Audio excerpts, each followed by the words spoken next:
What is good, my cosmic homies? This is your cosmic homegirl, and I'm delivering to you a forecast for all of us, all signs, for the month of July of 2024.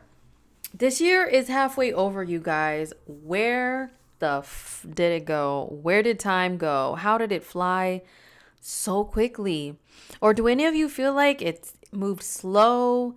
Tell me how you feel in the comments. OMG, it's Cancer season still. Tell us how you feel. Talk about your feelings. Anyway, this forecast is general. Like I said, it's not by sign. So it is a general collective thing of what the cosmic weather is like for the month of July 2024. And a couple things I wanted to let you guys know about. First and foremost, I want you to check this out on my website, indigomoonastrology.com. On the horoscopes page, I have 2025 yearly horoscopes. They are on a pre-sale right now, okay? This is a pre-sale until July 15th. On July 15th, they will be released. You can get them at a special price from now until July 15th if you are listening to this before July 15th. And then after July 15th, they will be at a higher price. So right now they're $15.99 if you get them on a pre-sale, okay? And then you'll receive the YouTube link on July 15th. After July 15th, they will go up to $20.99. And so this is letting you know what's going on. How can you be ahead of the game for 2025? Now that we're stepping into the last half of this year, how can you prepare and look ahead for next year? There are some transits that trickle over into next year that we will be experiencing in 2024. So how to navigate them, this will definitely help you. For example, Jupiter in Gemini. We have this transit currently as I'm recording this, and it goes into the first half of 2025. And also, Uranus goes into Gemini next year.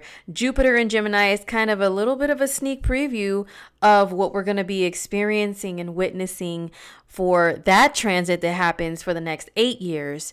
So I will go in depth and detail about Jupiter and Gemini in this horoscope for next year. And also we have the eclipses that start the cycle on the Pisces and Virgo axis that happened this year in 2024. But they continue on in 2025, and how will all of that affect you?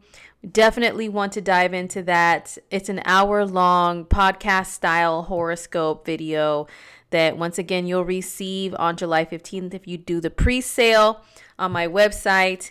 And then after that, they will be a higher cost, but they will still be there until next year. So, but yeah, you definitely want to hop on that pre-sale, you guys. And then I have this class that I'm teaching for Nadia Shah and for her Synchronicity University series in July 2024. So on July 16th, I am teaching a class on situationships and astrology, or situationships and modern dating and astrology. How I'm going to explain. Oh my God, you guys who follow me, you know we're always clowning about this. We're always cracking jokes. We're always having heated discussions about the climate of dating right now. What the hell is going on over here? Like, what is really going on planet Earth with humanity? At least in the Western world, we don't know what the fuck is going on with humans. Why can't we just find a decent human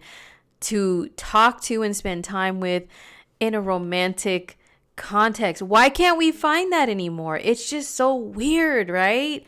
This is a weird time to be in for lovers. Lover girls, lover boys, lover people, whatever you identify as. The lovers, we are starved out here, but why? Why is this? And how long is it going to last? And are we going to get out of this weirdness? So we will be discussing this in my lecture on July 16th. So make sure you sign up for this on synchronicityuniversity.com. Since it's a speaker series, you may have to purchase other classes by other super dope astrologers that are within this series for July. But in order to experience my class, definitely check out the website for more details on that. Okay. But I want you guys to join me. You'll have, time to have discussions with me. I will be doing Q&A, and I'm going to be dropping some gems and some jewels, and we're just going to be popping off. So it's going to be a lot of fun. All right, so let's hop into the month of July. What's going on for all of us? So as we enter the month, Saturn has just gone retrograde. I was not here in June to talk about this stuff with you guys. I think the last forecast I did for you was in May. Both May and June were super crazy and hectic. It still is right now, but I'm able to take a few more moments to get back into the groove with astrology. So thank you guys for still rocking with me. If you have still, been following me through my little hiatuses, which I do have to go through from time to time. I am still a regular person. I am a mom. I am a hard worker. I don't do astrology full time. I have to do multiple things in my life in order to, take care of mine, okay? Myself and mine. So I do have things that pop up from time to time to where I just have to really dive in and concentrate on survival and get into survival mode. It's reality. Look at our economy. Economy. Look at our economy right now. It's fucking whack, right? So, I'm affected by it. I'm not a celebrity. I'm not rolling in dough or anything. It's Uranus has ransacked over my life, and so is Neptune. It's crazy in these streets over here in my neck of the woods. So I did have to take a little bit of a hiatus, and I will have to randomly a lot. So anyway, if you guys are still here and haven't forgotten about me, I appreciate you, and we're definitely going to get into some really cool information here, back into the groove. So we are stepping into Saturn retrograde, like I mentioned. Circling back, I digress. Forgive my Pisces moon. But yeah, I was talking about Saturn retrograde. It went retrograde on June 29th. And so when we start July, Saturn is just stepping into his retrograde motion. So we'll talk about it just for a hot second here. What does Saturn retrograde mean? So if you've heard this from me before and it's redundant Taurus stellium repeating things, and my apologies, but I always say this. It's kind of like, Saturn is it's a parental type of an energy. We call him Big Daddy Saturn, Drill Sergeant Saturn. So, and amongst other things, but it's like fatherly energy. There are some methods of astrology that do discuss Saturn in your chart representing your father. One of the placements that represents your father is Saturn, along with the Sun and Mars, and some can say Jupiter. It all depends on what you believe and what you've studied and, find to be true. But I find that Saturn can represent your father, fatherly energy. It's the disciplinarian in your life. Now, if you are an adult and you don't really have anyone to play that role for you, then this is like an inner voice of a father figure, of an authority figure that is pointing a finger at you in your face, like almost poking your motherfucking eyeball, like with the teachable moments that come out with this energy. And so it may just be internally, you just hear a voice, you just feel this energy that is of someone who's teaching you a lesson, right? Someone who it may kind of yell at you. I always say I feel Saturn yelling at me about this, that, and the third. To my loved ones who are close to me that understand the language of astrology, I always say that. And so that's what the energy is like, especially when Saturn is retrograde. Because Saturn is also a teacher. It's like I said, he loves teachable moments to sit you down and comb and poke through things that you've done and not done, and go back in time and history, and then give you some sort of a history lesson. And tell you why you should do this and shouldn't do that, and go step by step the way it should be done, even though you may know it already. Lord have mercy. You guys are probably familiar with this already, but one of the last corporate jobs that I worked at, one boss was a Capricorn moon, the other was a Capricorn sun. And I fucking hated meetings with them, one-on-ones with them, because they always wanted to go back in time and history 6 months ago to a mistake I made back then and ask me why I made that mistake and interrogate me and grill me. And I'm like, that was 6 months ago. Do you know how much shit I do to where I can't tell you why I did that 6 months ago. And then they just and still try to get it out of me. What was your mindset in that moment 6 months ago? Why? And I'm like, oh my God. I don't fucking know, man. They like grill you. And then the other one, the Capricorn moon, would sit me down. If I came to her with a question, she would just make me sit down. Then she'd have to boot up her computer.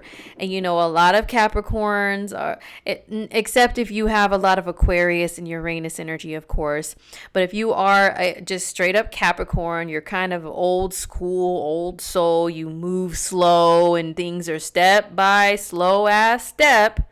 A lot of Capricorns don't really get down with technology and doing things very quickly, very fast. So she would sit me down, boot up her computer, log in, get into the system, and then show me how to do something and be talking slow like those old commercials with the clear eyes, dry eyes, eye drops, dude. And I'm just sitting there like, oh my God, face palm. I don't need to know all of this. I just asked a very simple question that requires a simple answer. Why do we have to do all of this, Capricorn moon? Why?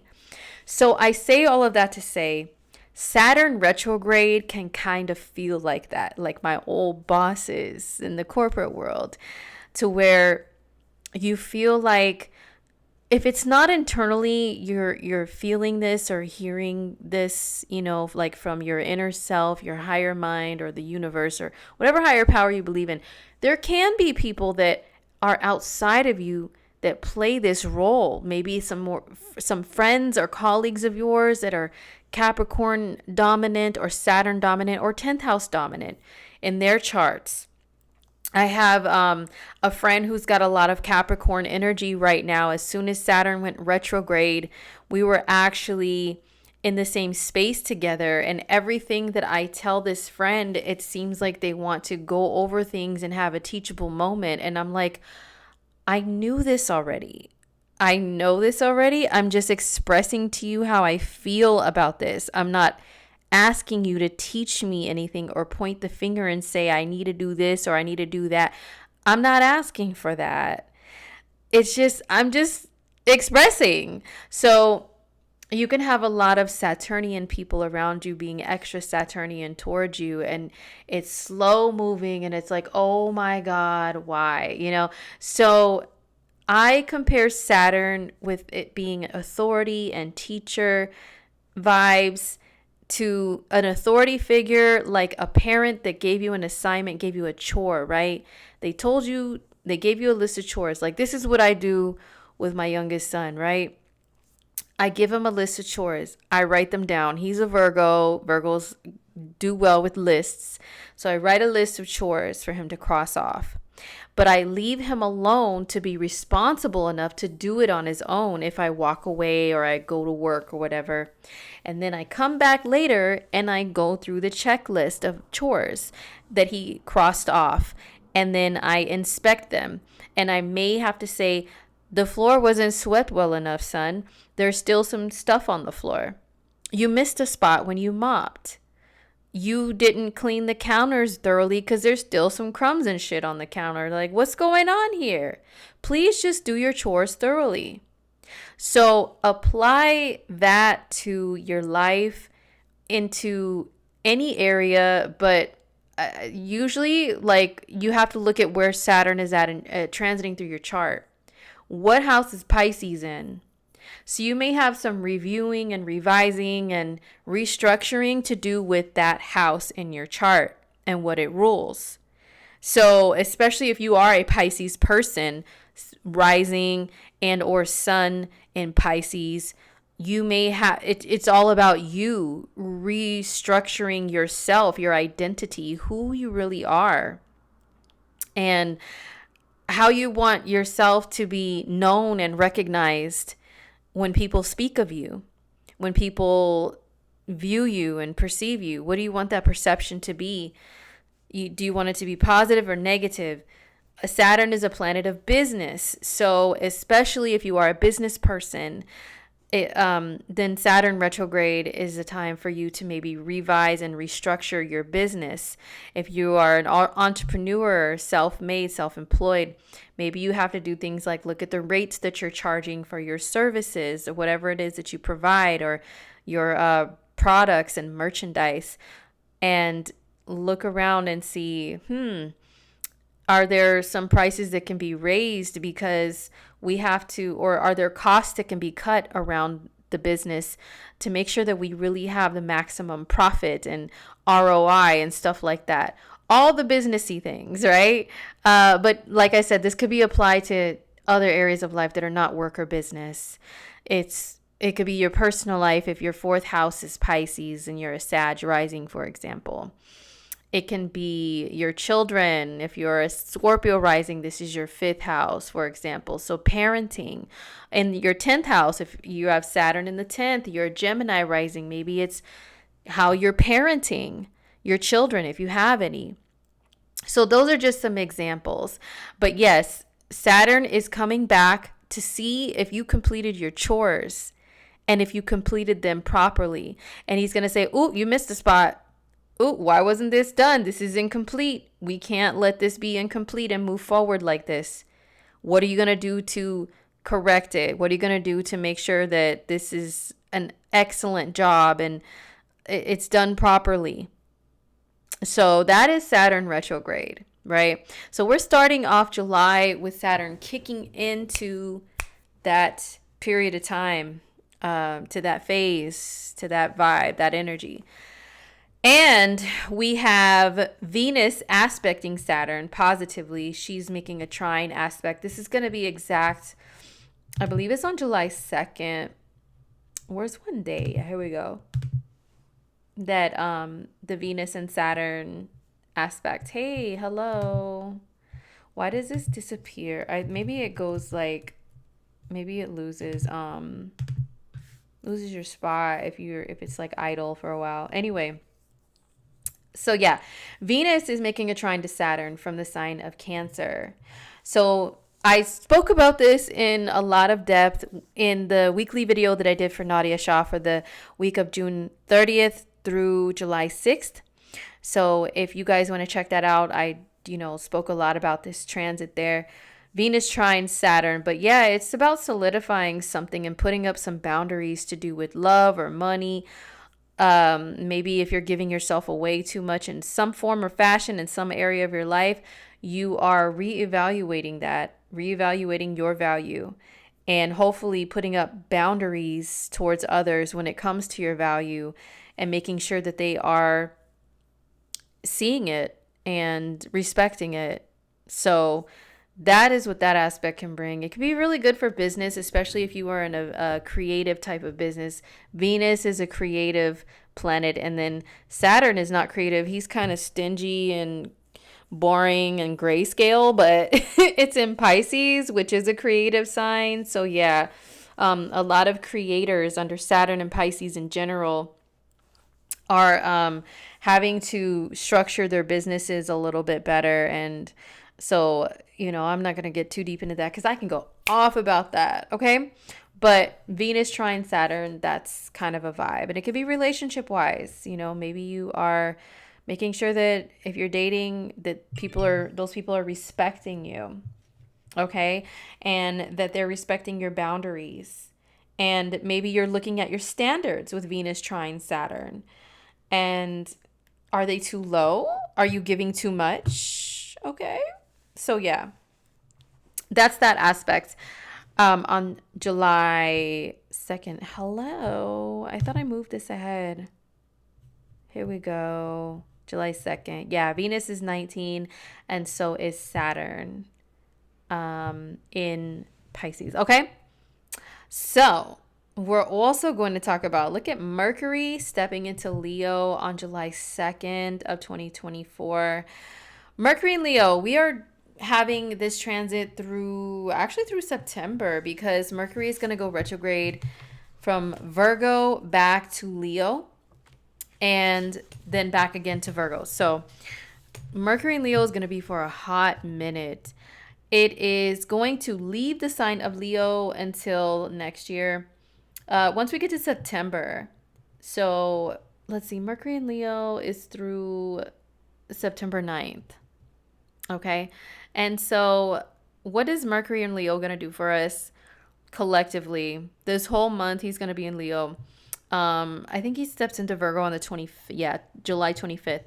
But as I mentioned on Nadia Shah's video, lots of talk, or more talk than usual, a surge in communication and publications and discussions surrounding celebrities and influencers, and why should we worship these people just for the sake of, just because they're them, because of their talent and or their personality. What is that going to do?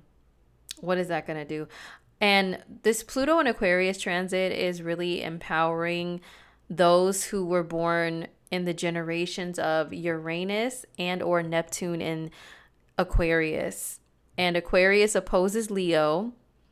And Leo rules celebrities, and Aquarius rules the people, and regular underdog people that you want to see succeed. And also it's activism and humanitarianism is Aquarius. So that's why a lot of people who were Neptune and or Uranus and Aquarius are trying to block celebrities, boycott celebrities, unfollow celebrities. We don't like them. They don't represent anything. They don't stand in solidarity. They don't use their platform for those are the discussions that are coming up, that the Aquarian generations are really, really focused and fixated on. They hate celebrity. Their energy opposes the Neptune and Uranus and Leo generations that really made Hollywood and celebrity pop and stand out and really brought it all to the forefront. Pluto and Leo generation is included in that. So Pluto, Neptune, and Uranus and Leo generations in the early parts and the first half, actually, of the 20th century. These people that were born in the last part of the 20th century, their outer planets oppose the Leo stuff. So they don't like celebrities. They don't like the idea of celebrity. They like to uplift people who are humanitarians, who stand and fight for a cause, and, like to label themselves, all the Aquarius shit, right? So there are going to be some maybe more heavier discussions under Mercury retrograde in Leo, especially while it's opposing Pluto in Aquarius, which it will do the first day that it steps into Leo. Okay. Mercury-Pluto opposition in general, despite the signs that they're in, this can bring about a little more paranoia. Maybe people are wanting to protect themselves and their information and looking around like everybody's a suspect. Everybody is sus when Mercury is opposing Pluto, right? And we could be really investigating a lot of things too. And this is an aspect to where you may find that information just falls into your lap. It just comes to you. You don't even have to ask for it. You just stumble upon what you need to know. So that's Mercury in Leo. But in general, besides all the celebrity stuff that I feel like Mercury retrograde is going to really even more heavily bring up discussions about, I think it's celebrity. I think there's really going to be some more celebrity scandal stuff, like big time under Mercury retrograde in Leo, because also Pluto is going to be retrograde in Capricorn this summer. And let's see, it's it's going back to 29 of Cap. This isn't until September, but and yeah, Mercury will be direct and getting out of shadow period in September. It'll still be in Leo when it goes back into Pluto goes back into Capricorn. But I feel like Pluto retrograde teetering on the edge of Aquarius and Capricorn, it's still like expose, right? So anyhow, back to July. What else is going on? So we talked about Mercury and Leo. Oh yeah, I was just gonna say, in general, Mercury and Leo, what's it gonna bring to us? More fun conversations, talking about children, bragging about your children, bragging about yourselves, discussions about hair, okay, because Leo rules the mane. I heard somebody before refer to the Leo symbol as like, oh, that's a symbol for Ariana Grande, isn't it? Because of her and her ponytail, her signature ponytail. But funny enough, Ariana Grande is not a Leo. I don't think she has any planets in Leo, but she has Venus in the 5th house when using the whole sign house system.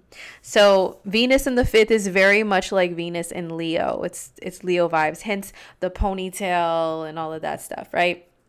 So anyway, Mercury will be in a trine aspect to Neptune before it goes into Leo. It still will be, actually, because Neptune is at 29 degrees. So it's still going to be in the trine, but more strongly while it is in the sign of Cancer, which is a fellow water sign, right? So Mercury, let's see, he's 0 Leo there.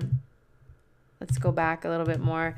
But yeah, it's still going to be in a trine to Neptune.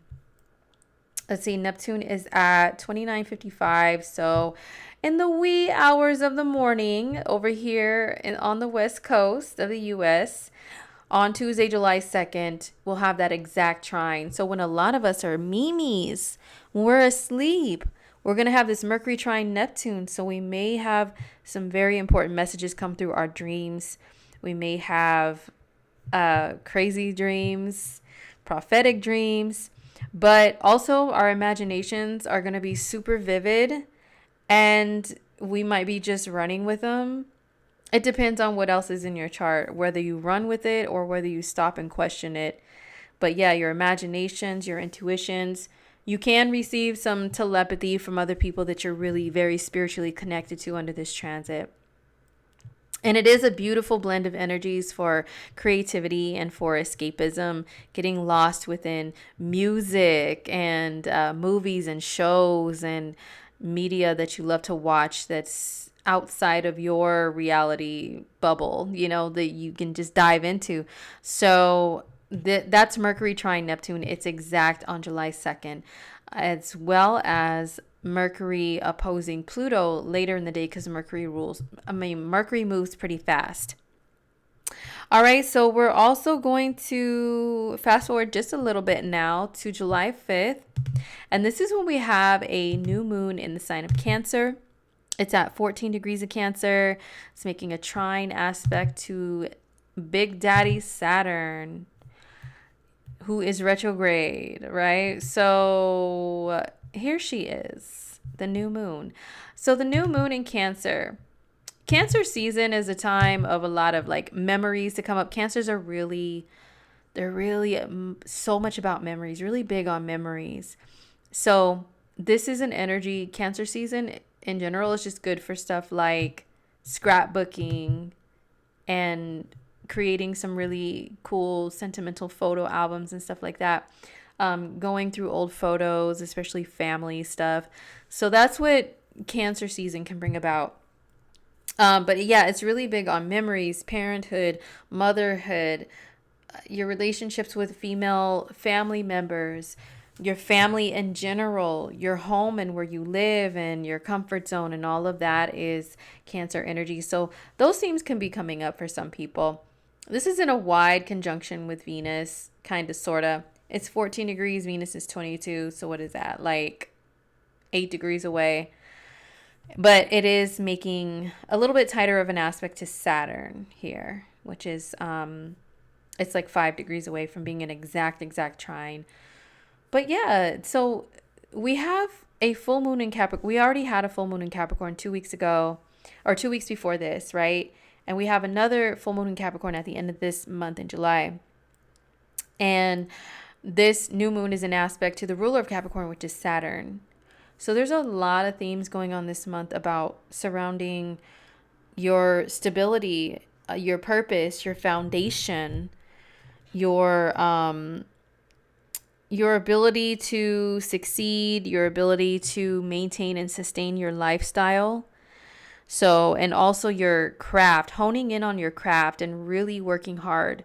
That's all Saturn energy. But yeah, this new moon is in a trine aspect to Saturn. So it does receive some vibes that are still Capricorn in nature. So thinking about your legacy that you leave behind. Do you want children? Do you want them to carry something on for you or towards you, or grandchildren? Oh my gosh, I was thinking about it under all this Cancer energy.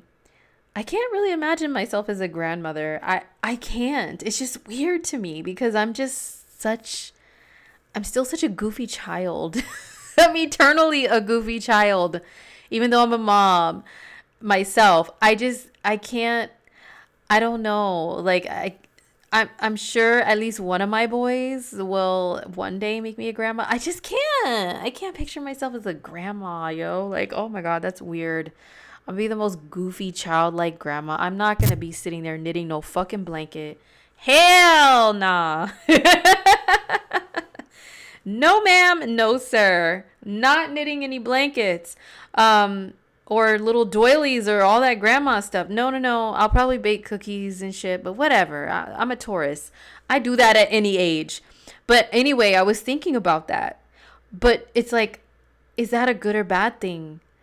Because what kind of legacy am I leaving behind? What are my kids going to carry on, whether or not they have their own kids? And if they don't have their own kids, does that mean that I die out? Or am I really leaving other things behind that keep me alive as far as my legacy once I'm no longer here on planet Earth anymore? So, excuse me. I was thinking about that. So aspects to Saturn can have you thinking in those terms. Cancer energy as well as Capricorn energy, they can both, and just Saturn alone, can have you thinking about that. What's your legacy looking like? What do you want it to be? What do you want it to look like? Some people can get some news about their family, about their home or whatever. But yeah, that's just general. Like, it depends on where it lands in your chart of what effects it really truly has. But that's what's up with it on July 5th. On July 11th, we have Venus moving into Leo, starting to join the Leo party. Okay. And I know a lot of people are going, oh my God, it's still Cancer season.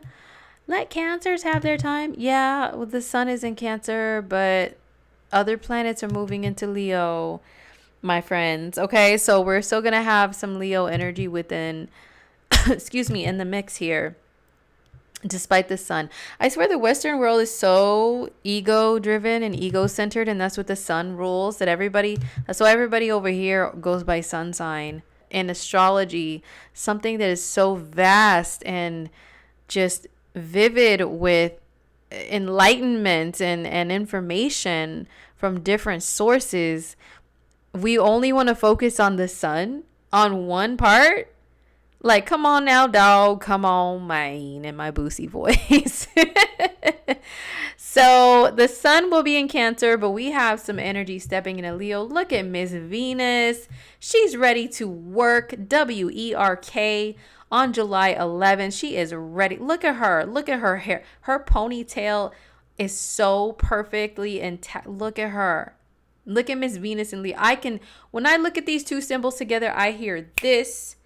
I see a red stiletto and red lipstick to match and a cat eye winged eyeliner and this ponytail and an animal print shirt, and she has her hand on her hip.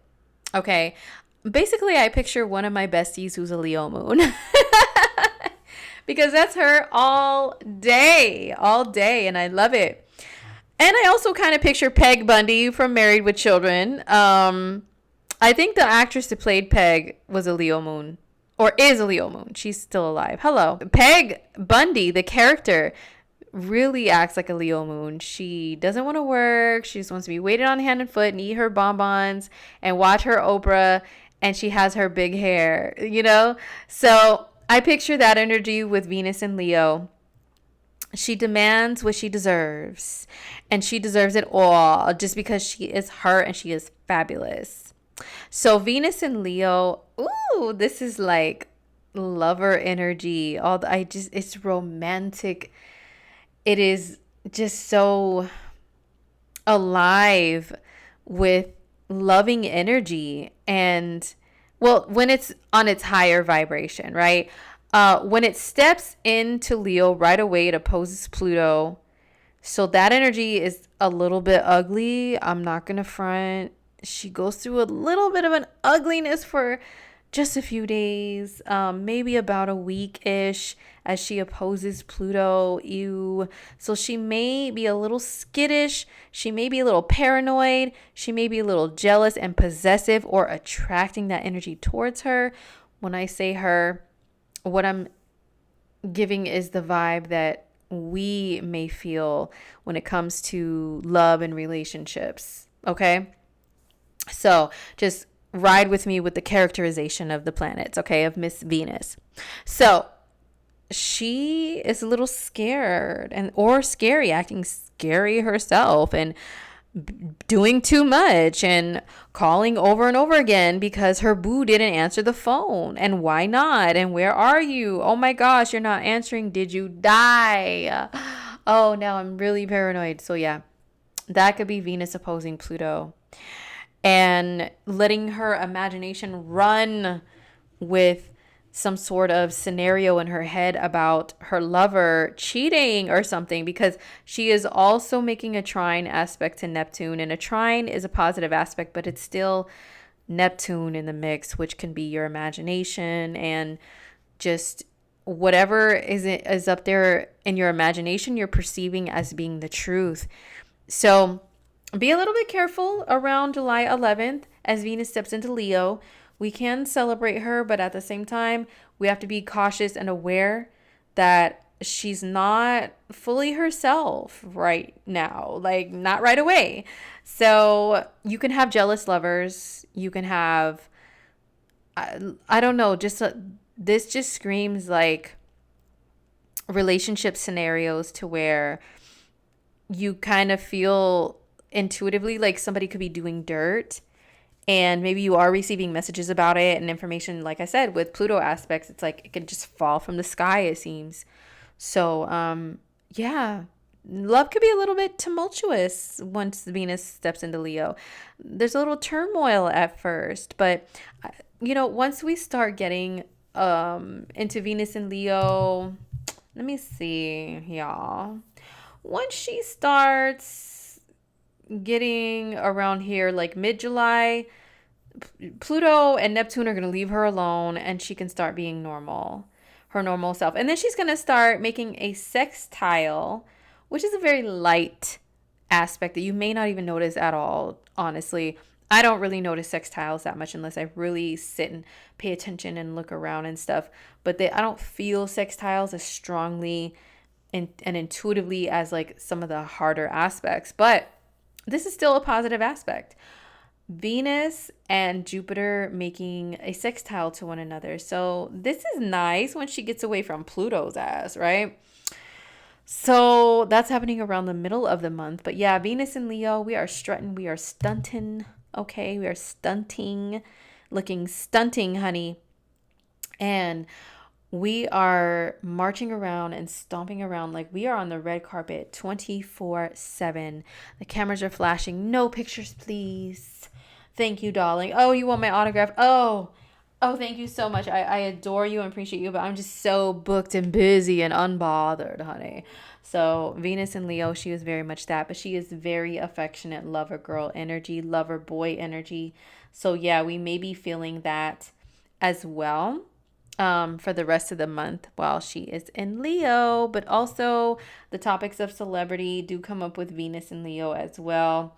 And also we could be just diving into our own sense of like confidence and everything. So that could be dope.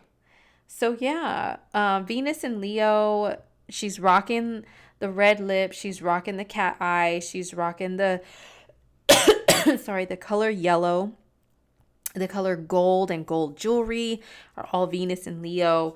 Also wearing things that are backless because Leo rules the back. So that could be, something that is in fashion during this time. So yeah, yellow and gold are the main colors. And also your hair, paying more attention to your hair, giving your hair more care.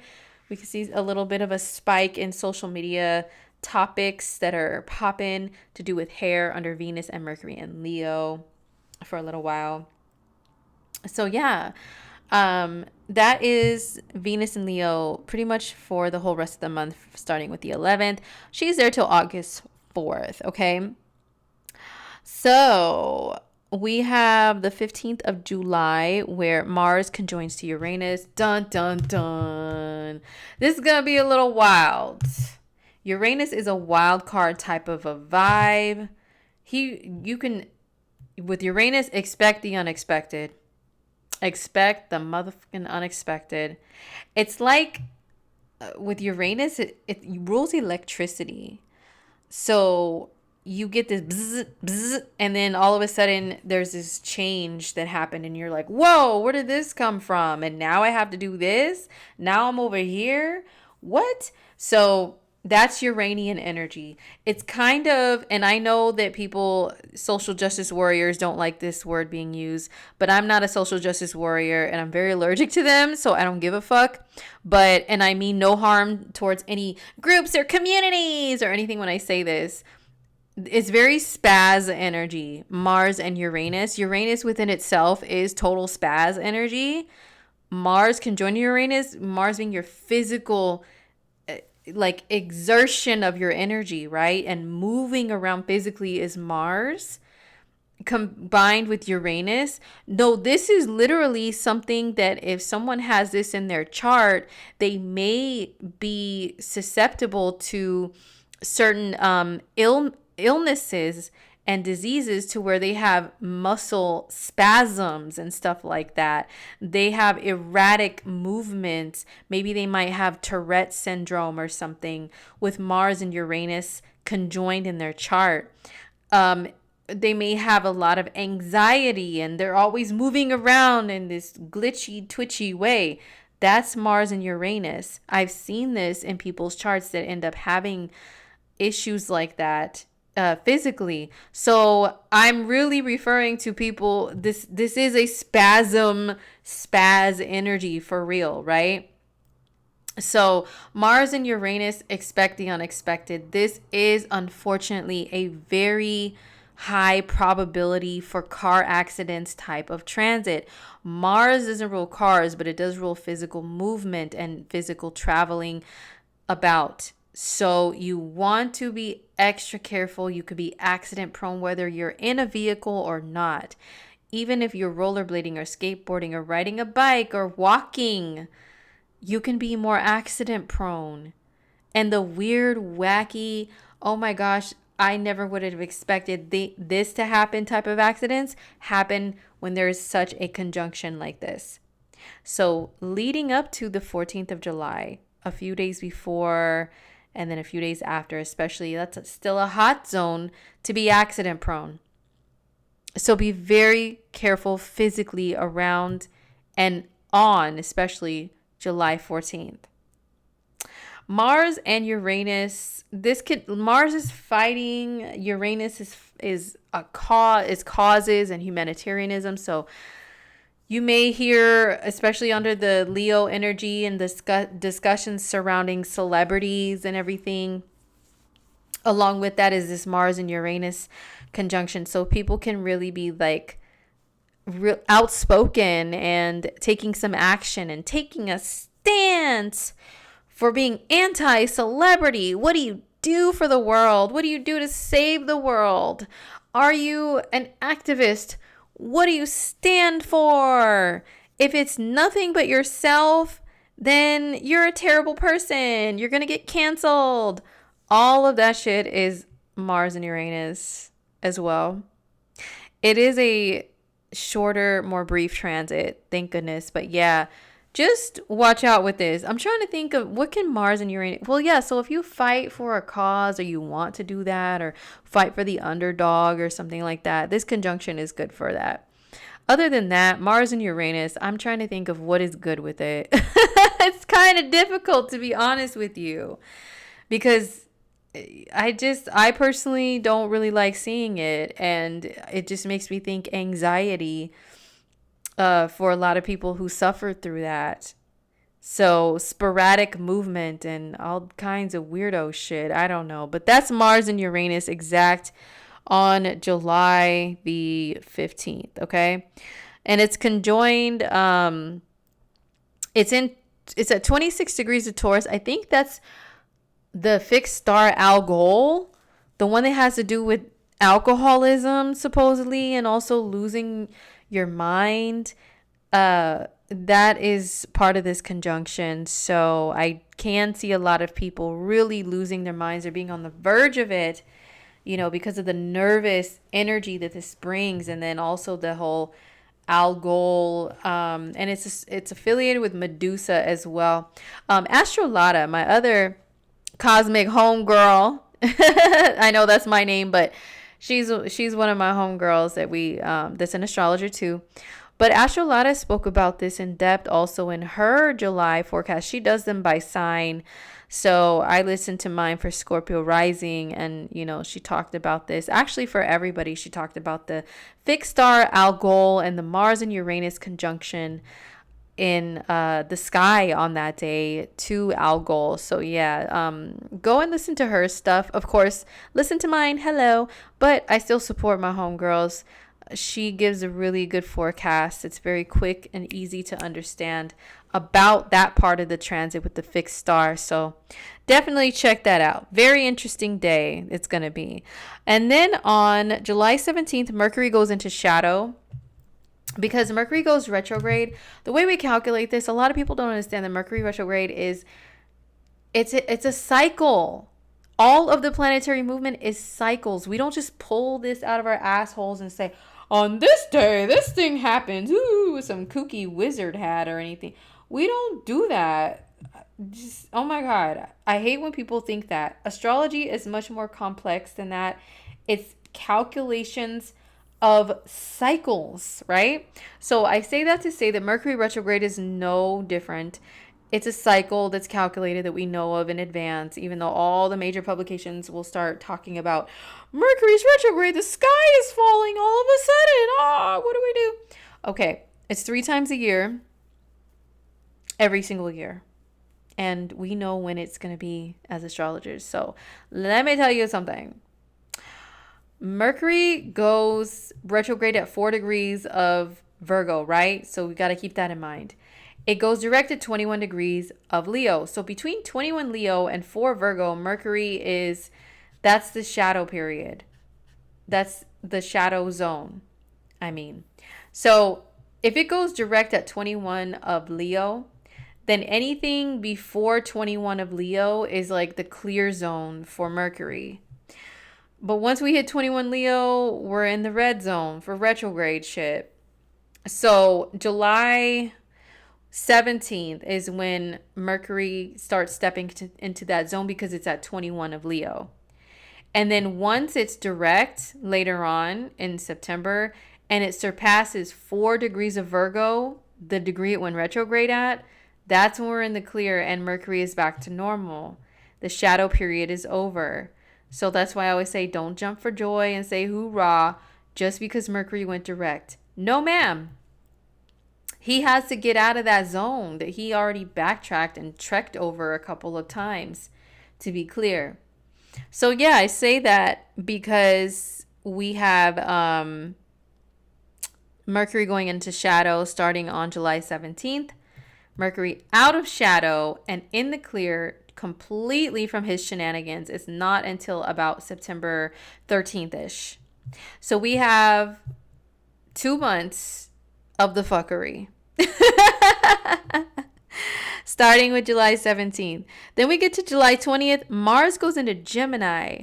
Mars and Lord have mercy. More Spasmanian devil energy. Oh my gosh. Mars and Gemini. The last time Mars was in Gemini, he was retrograde and he was about some bullshit. OMG. Girls and guys, if we're complaining about people ghosting and being weird and disappearing and the weird communication and all that stuff right now, wait till Mars goes into Gemini. Oh, he's so much fun with all of that. He is all about the bullshit. So Mars and Gemini. Mars is going to be in Gemini from, let's see, July 20th through September 4th. Yay. What can I say about him? Mars is our movement and action, and Gemini is clownery and bullshit and court jester shit. Just jokes and memes and haha, hee hee. And it's memes and all of that. I don't know. Mars and Gemini is goofy AF. Like I said, it's court jester, clown, juggling clown, the circus of life, man. Because he's going to be joining Jupiter in Gemini. He's also joining Saturn in a mutable sign, Neptune in a mutable sign, mutable circus in the sky. People are going to really be on some bullshit, lying and deceiving. I'm sorry, I have to keep it real. Their actions can be deceptive with Mars being action.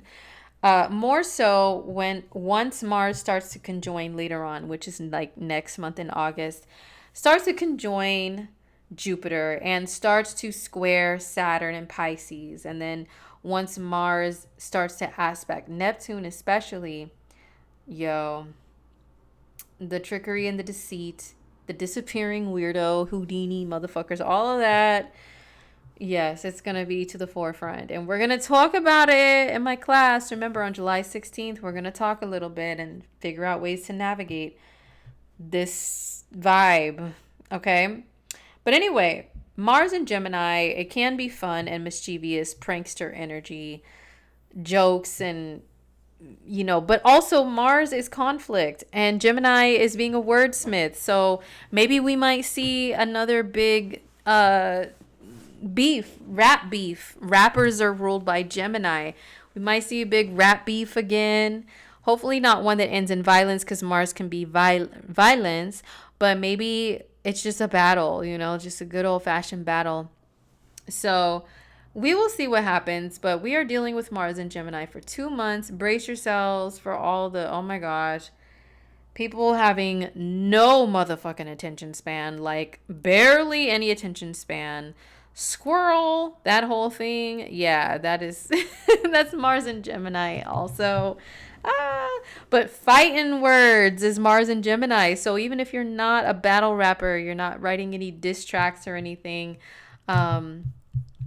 you can still in your everyday life end up just really giving people a piece of your mind through your words. So this is on the 20th of July that Mars goes into Gemini. And then on the 21st, we have a full moon in Capricorn. It is conjoined to Pluto, which is at 0 degrees of Aquarius, but it's still a conjunction by degree.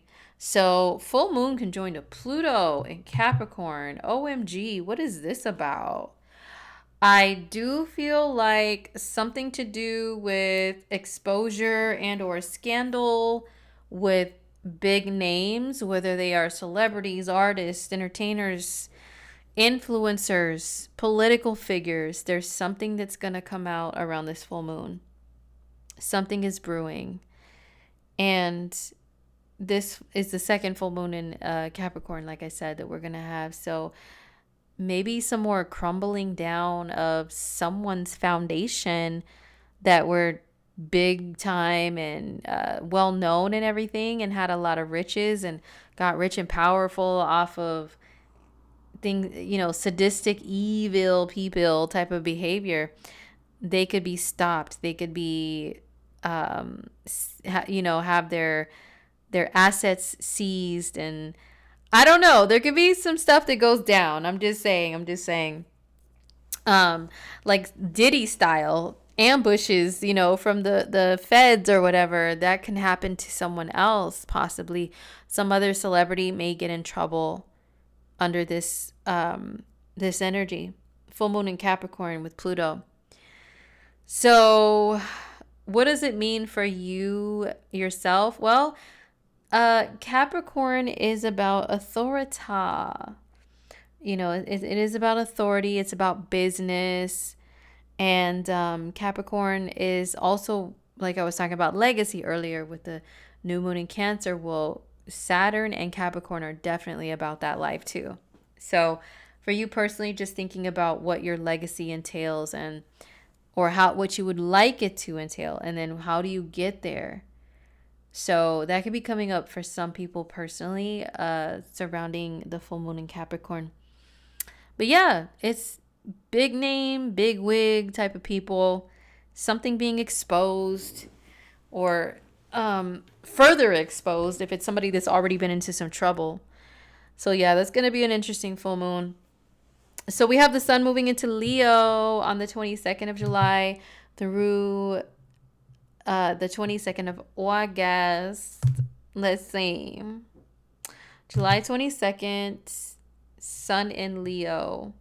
Da da da da. The Leo party that's already been in progress now has the star of the show in the house, on stage, coming to the stage. The star you've all been waiting for. You've had the warm-up with Mercury in Leo. You've had the opening acts to Leo season have been Mercury and Venus. But now here comes the star performer, the sun in his home sign of Leo. He's doing that princess wave that they used to do on parades. I don't even know if they have those anymore. Those parades, big, like the Macy's Thanksgiving Day parade and stuff like that. Televised parades and stuff. I don't know if they still do that, but they used to. And then they'd have like someone who is Miss something, some kind of a pageant, and she's like doing that little princess wave with her hand. So anyway, Leo rules royalty as well. So, the royals are coming through in their carriage. The sun is the king, right? So yes, Leo season really kicks off starting on July 22nd. The sun is there once again until August 22nd, joining the Leo party, talking about celebs, celeb culture, your hair, your achievements and accomplishments. You are braggadocious about them. So this is a time to where you feel very confident. So yeah, once again, the cat eye, the ponytail or the big hair, the Peg Bundy vibes, all in Leo season. So what else can we say about Leo season? Have some fun, be romantic, be a lover, be a kid. Who cares about your chronological age? Who cares about anything? Even if ninjas suck right now, and by ninjas I mean people. I say ninjas referring to men because I'm hetero, but there's more than just hetero people listening, I'm sure, and more than just people who date men. So ninjas, meaning people. Who cares if they're acting stupid these days and being all weird and ghosty and all that? Just be a lover. Bask within lover energy within yourself. Listen to love songs that are upbeat and happy, not the sappy, sad ones, because no ma'am, no sir. We're not in that vibe. I'm talking about the upbeat ones. So to just make you feel like a lover girl or lover boy, and just in that zone, in that vibe, that's happy and just giving and generous and adored and admired, but that adores and admires people right back, adores and admires beauty in others. And it's creative energy, so getting into your creative zone. But yes, I just feel like seeing the sun, Venus, and Mercury in Leo. Let's go to Dave and Buster's. Let's go to Dave and Buster's, and wherever you're at in the world, if you have any arcade spots like that, go play in those. Go play in the indoor trampoline parks and stuff. Like, do some fun childlike things during this season. Leo season, I know we can get really deep and say your inner child is calling out to you and asking you to blah blah blah, blah. Yeah, okay, it might be. But yes, Leo season is about being a kid, a big kid, and just having a good time and enjoying life and enjoying yourself and getting what you deserve and shining out there, like I said before, being a little braggadocious about your talents. As long as you're not snobby and putting others down, there's nothing wrong with that, says the sun in Leo. Okay, so finally we're going to talk about Mercury in Virgo through August 15th. Well, it's going to be through August 15th retrograde, and then it's going to be forward from September 19th through September 26th. Mercury in Virgo, we're just going to talk a little bit about him because he's only going to be here for a second in the month of July. Just for a hot, quick little second. He's going to be here, but he's going to be squaring Mars. So here's another thing, an interesting transit that we're going to be having for the last half of the month, starting with mid-month. We're going to have Mercury and Mars squaring each other. Mercury and Mars, because Mercury's in Leo, a fixed sign, then it's going to start squaring Mars in Taurus, which is a fixed sign as well. We will just say like, yeah, mid-month it's going to start squaring. So that means that you can just blurt things out without thinking thoroughly and just say things. Mercury in Leo is loud and proud and not afraid to call someone out and say that they deserve better than what you're giving them. So this is with stubborn Taurus that the aspect is happening. And there could be people that just, I don't know, they just feel like they don't need to give an apology for their behavior, and that is not cool. Fixed sign energy, the signs of Aquarius, Leo, Taurus, and Scorpio do not like apologizing, do not like taking accountability for what they've done. Well, it's like they do, but it's internal. They don't like to express it out there and say, oh, I know I messed up, I'm so sorry. Those energies, generally speaking, don't really like apologizing, being apologetic. They're very stubborn. So this is what's popping in the sky between Mercury, which is how we're communicating, and Mars, which is how we're moving. They're going to be squaring each other. So yeah, the last half of the month could be a little difficult to keep your mouth shut and to, just not pop off. But Mercury is going to go retrograde, though. It's going to be in its shadow period during the time that it's also squaring Jupiter. Right, so you want to, let's see, Mercury and Leo. Oh no, it's squaring Mars. That is squaring Mars. My bad. So yeah, Mercury square Mars. Try to keep calm with your speech, with your communication. Don't be perceiving everything in a Mars, like through a Mars filter of everyone's trying to pick fights with you or argue with you or have conflict with you. It's just, ew, I don't really like that about Mars energy, to be honest. The people wanting to make everything into a fight or a conflict, it's annoying to me.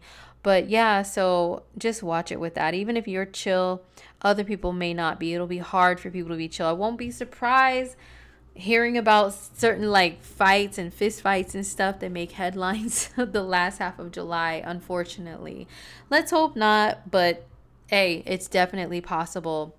Mercury and Mars squaring each other. What can it be good for? I guess just getting your anger out through things to do with your hands, maybe some sort of martial arts that are very hand-based. Any type of like boxing or something, punching the what's it called, bag at the gym or something like that could be good for Mercury and Mars square. Getting or giving massages, like deep tissue massages, maybe receiving them could be a part of it.